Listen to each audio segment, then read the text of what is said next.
Embajadores de la Unión Europea se reunieron el viernes con Nicolás Maduro, y este sábado con el jefe del Parlamento de mayoría opositora, Juan Guaidó, dispuesto a asumir como mandatario interino por considerar ilegítimo al líder socialista. El bloque comunitario, que al igual que la oposición no reconoce el segundo mandato de Maduro iniciado el 10 de enero, dijo este sábado que los encuentros se enmarcan en su objetivo de contribuir a una solución política y pacífica de la crisis y mantener abiertos los canales de comunicación con todas las partes. Convocados por Maduro, los diplomáticos acudieron el viernes al Palacio Presidencial de Miraflores, y este sábado se entrevistaron con Guaidó y otros diputados opositores en la sede del Legislativo, indicó la UE en un comunicado. Una fuente parlamentaria venezolana dijo a la AFP que la cita con Guaidó fue de mutuo acuerdo. Según la UE, en ambas reuniones los embajadores insistieron en reclamar la celebración de nuevas elecciones libres.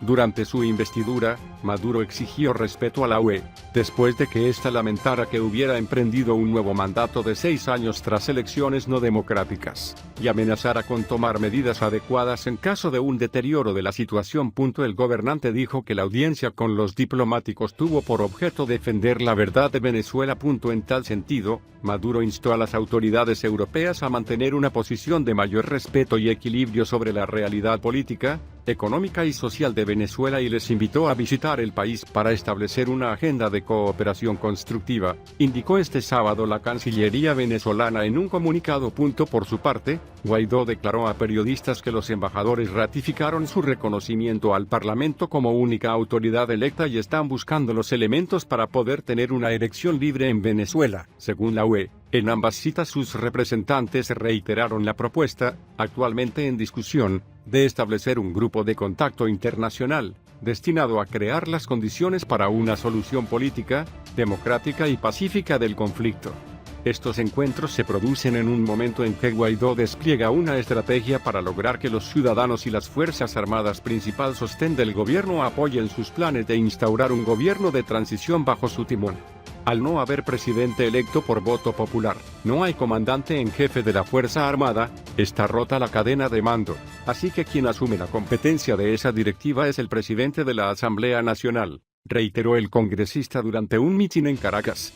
Guaidó realiza concentraciones desde hace una semana denominadas cabildos abiertos y convocó a una movilización nacional el próximo miércoles, cuando Maduro también prevé sacar a sus partidarios a la calle. Por ahí convocaron una contramarcha bienvenida, porque yo también les quiero hablar a esos chavistas que se quieren venir para acá, que se sienten defraudados, desafió el líder opositor, detenido durante 1 hora el domingo pasado por el Servicio de Inteligencia. El gobernador del rico estado de Zulia Oeste, el chavista Omar Prieto, aseguró este sábado que proclamaría la independencia de su entidad si se instalara un gobierno transitorio en Venezuela que fuera auspiciado por una invasión armada. Tenemos que ir cerrando la brecha de la posibilidad de que posterior a una invasión se instale un gobierno instalado por las fuerzas imperiales, y ese gobierno transitorio con la Constitución del Zulia, a través de los artículos 1, 2 y 5, declarará al Zulia república independiente, dijo Prieto en foro político en la ciudad de Maracaibo, capital del estado. El estado de Zulia, fronterizo con Colombia, es una rica región que alberga grandes depósitos de petróleo, así como oro y diamantes, según dijo Prieto este viernes. Tenemos que tener claridad de que si hay una invasión del Imperio Estados Unidos será por Paraguachón, y nosotros seremos el muro de contención, añadió. Las declaraciones del gobernador zuliano surgen en medio de la nueva controversia política en Venezuela, abierta cuando el Parlamento, que controla la oposición, desconoció la legitimidad del nuevo mandato que juró Nicolás Maduro hace 8 días. El líder chavista se impuso con holgura en los comicios presidenciales de mayo pasado, tachados en su momento como fraudulentos y boicoteados por el grueso del antichavismo. Por esta razón, la Organización de Estados Americanos (OEA) y la Unión Europea no reconocen la legitimidad de su segundo término, que lo mantendrá en el cargo, al menos, hasta 2025. En ese sentido, son numerosos los llamados en el seno opositor para que el jefe de la Cámara, Juan Guaidó, asuma las competencias de la presidencia, amparado en varios artículos de la Constitución que otorgan estas funciones al jefe del Poder Legislativo ante la eventual falta absoluta del presidente.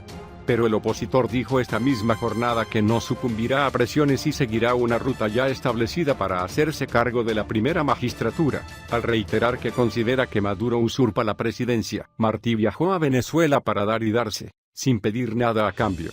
Fundó la revista venezolana y se inclinó ante la estatua del más grande de sus héroes. ¿Y Fidel? En menos de 5 horas se puede vencer hoy la distancia que separa a Nueva York de Caracas. Tan breve resulta el tiempo de vuelo que quizás se torne improbable concluir la escritura de un poema y hacerle alguna corrección, pero con muchas diferencias se desandaba esa ruta en el siglo XIX. Para entonces se precisaban 12 jornadas completas si se quería vencer el mar que separa a la ciudad que nunca duerme del puerto de La Guaira en Venezuela.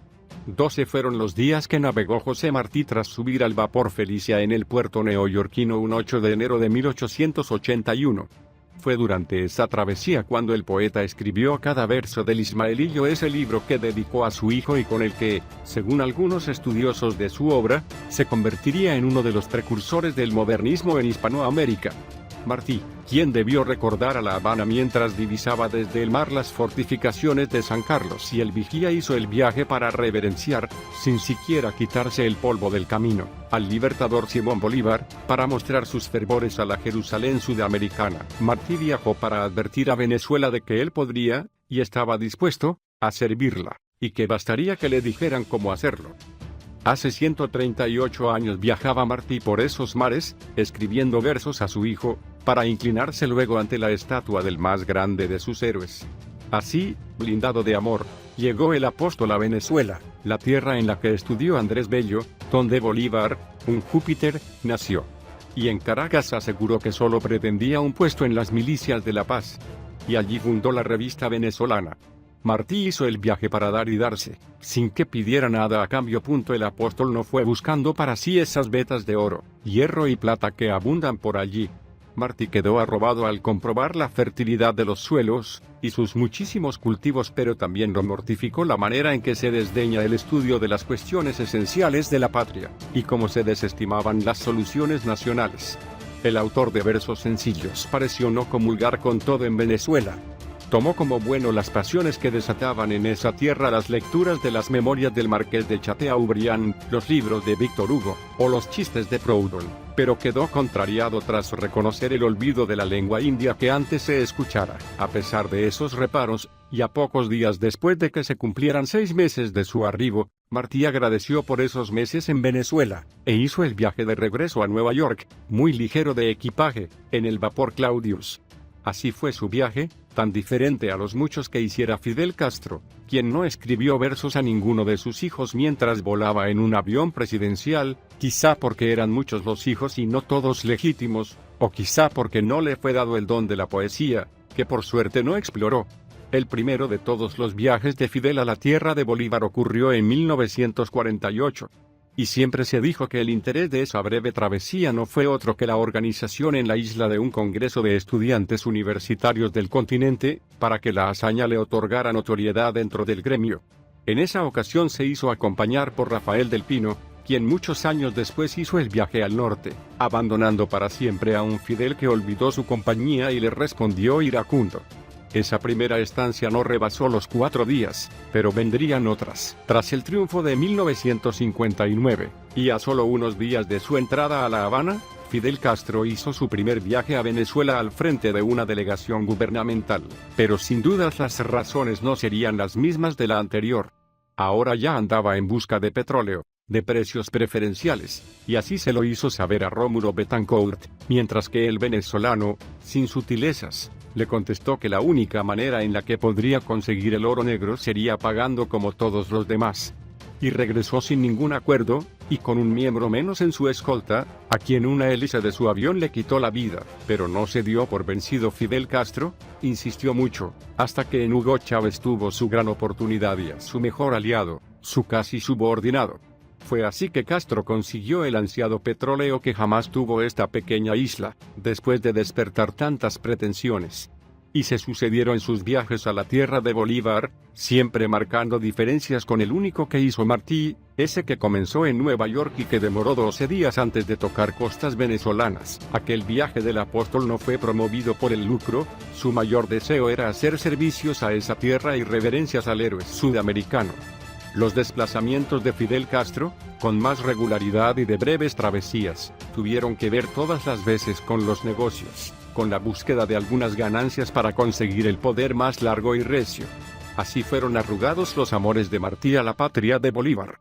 Muchos de los que en los primeros años se decidieron por el exilio en Venezuela tuvieron que hacer otra vez los bártulos cambiando el sur por el mismo norte que acogió a Martí, y finalmente se abrieron las compuertas del petróleo, ese que Betancourt le negó a Castro. Y a cambio les mandamos hijos, les enviamos padres, haciéndonos cada vez más pobres, muchos años después de que Martí completara el viaje. Y no crean, cubanos y venezolanos, que el gran sueño de Fidel y los comunistas cubanos de juntar nuestra breve y delgada constitución a la de Venezuela está ya en un punto muerto. Cubazuela permanece en la cabeza de muchos, y van a por más.